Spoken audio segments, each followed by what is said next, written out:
loolu mooy problème bi am na lu kenn dootul nangu am na lu kenn dootul bàyyi mu jàll parce que réew mi bàyyi mu jàll moo tax ñu egg ci fii ñu nekk parce que les gens se croient tout permis mënatul ne kii élection la gis nga élection yi nit ñaa ngi koy waaj depuis 5 ans moom ak alaaxiraayam loo fa yóbbu loo fa dawalul doo ko fa fekk donc nit ñi mun ñu liggéey ba egg si fii ñu bëgg a xëpp suuf ci seen liggéey kenn du ko nangu et ça je veux que ce soit dit compris par tout le monde beneen bi mooy ci Barthélémy Diaz parce que nag tombé moo waral ay gaaf du loolu la ñuy wax mais xam nga lan mooy problème bi du loolu dama ni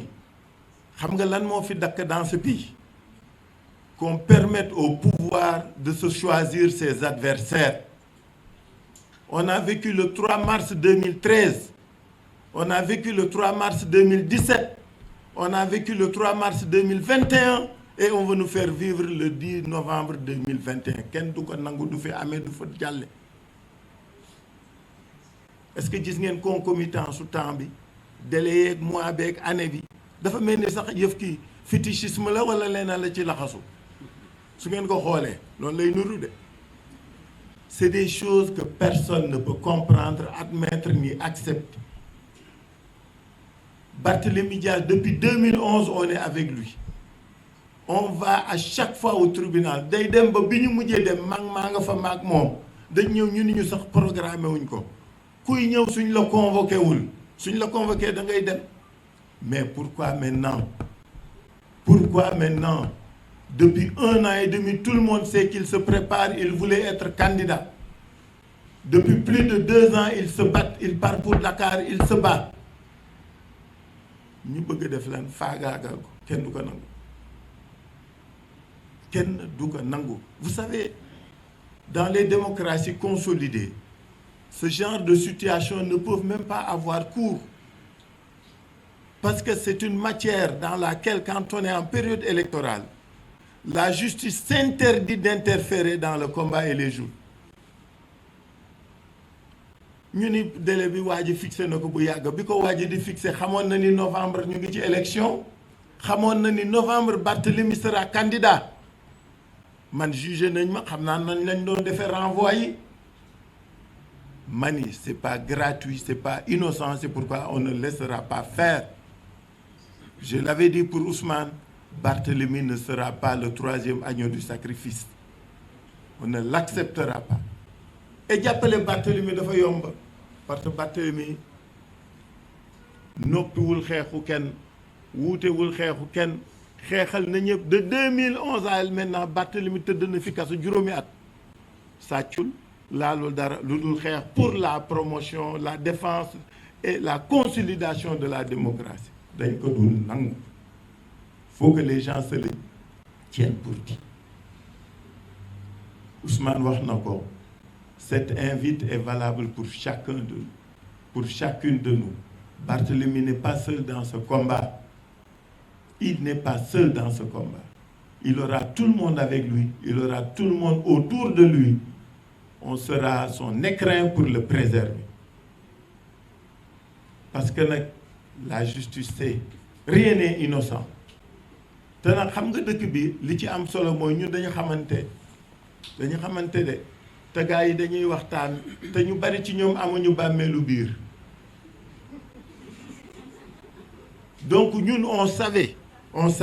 li bettuñu on savait qu'il serait investi il serait convoqué moo tax duñ ko nangu c'est pourquoi je réitère l'invite de Ousmane le 10 Barthélémy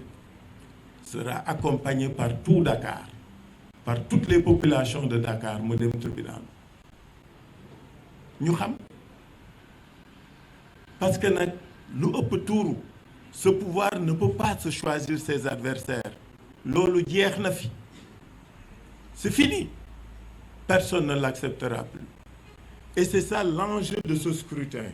mes chers amis chers concitoyens l'enjeu de ce scrutin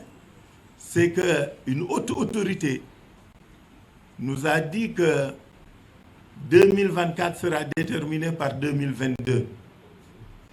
Nañu fexe ba fay 2024 fay 2024 mooy gagné 2022 am na lu kenn dul nangu réew mi li ci des ci yéen la du ci ñun Sénégal